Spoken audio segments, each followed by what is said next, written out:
গ্রামীণ জনপদে শস্য শ্যামল সোনালী ফসল চারিদিকে দুলছে।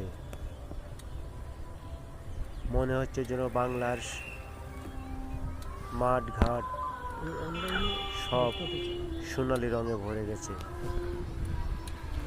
সবুজ সোনালী ধান ক্ষেতের মাঝ দিয়ে চলে গেছে গ্রামীণ কাঁচা রাস্তা। এই রাস্তায় প্রতিদিন শত শত মানুষের পদচারণা। গভীর ভাষায় বলতে গেলে বলতে হয়, এই মেঠো পথ দিয়ে যেন আমি চলি বারে বার।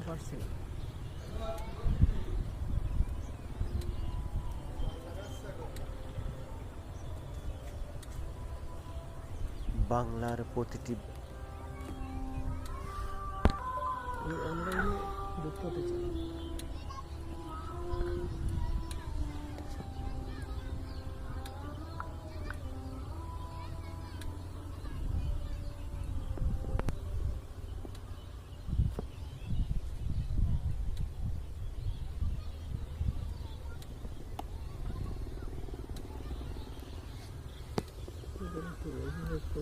কোনো